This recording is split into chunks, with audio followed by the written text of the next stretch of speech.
it's Mary. I hope that you are doing well. Welcome to another year of Explore STEM. And today we are going to explore polymers. And a good thing about that is that you probably have what you need already around your house. So let's talk a little bit about polymers. A polymer is a long chain of molecules that repeats over and over again. And it can be made of one type of molecule repeating, or it can be made of multiple types of molecules that repeat in a regular pattern. A polymer that you are already familiar with is plastic. And my cart here is made of plastic, my pen is made of plastic, there's plastic everywhere, which is appropriate because today we are going to make plastic. And we're going to make our plastic from milk. So yes, you heard me right. I did say that we're going to make our plastic from milk. Let's talk a little bit about that process.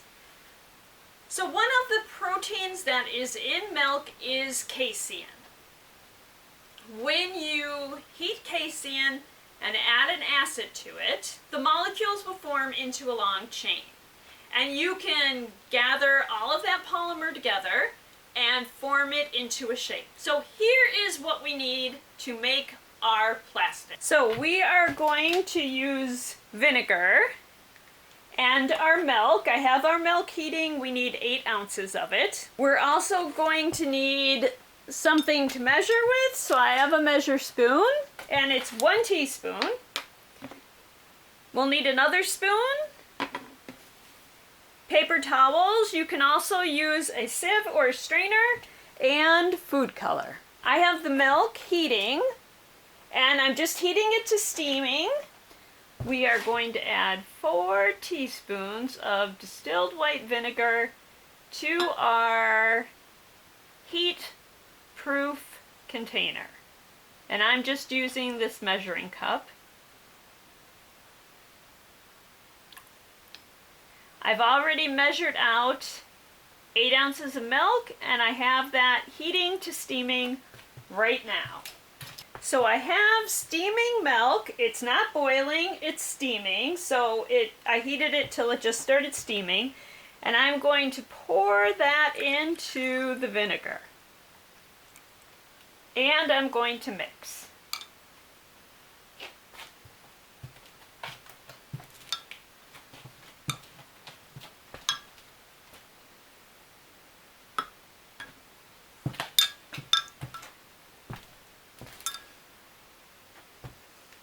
So the reaction happened pretty quickly. I'm going to bring you in closer for a better look. It has separated into the liquid whey and the curds of casein. We are going to put our paper towels to work now. So I'm going to fold those paper towels and I'm going to take a glob of the casein over to the side, squeeze it out, set it on the paper towel. And I'm just going to continue doing that for all of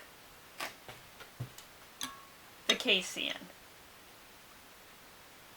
If you want to, you could use a strainer or a sieve, and there's just a little bit left in there.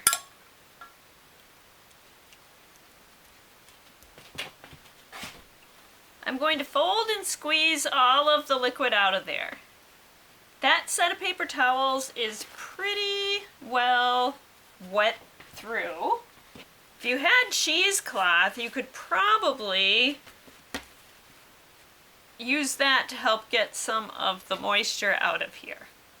If you want to, you can add food color to it. And I am going to do that. And at first I was just going to add purple. But I think I'm going to add a little purple, mix that through, and then mix in another color. So to avoid getting the food color all over myself, I'm going to use this plastic wrap to help me color my whole polymer.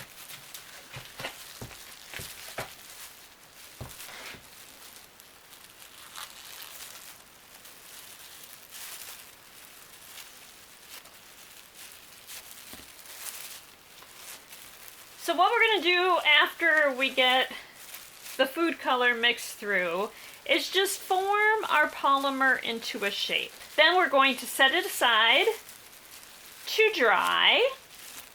I'm going to just do one basic shape. And so what I will do is leave it probably about a week, maybe a little longer. If you make a flatter piece, it's just a couple days before it dries completely. And I did this the other day in preparation for the whole activity. We won't have a week to wait for this one to dry, but you will be able to see the one that I made the other day.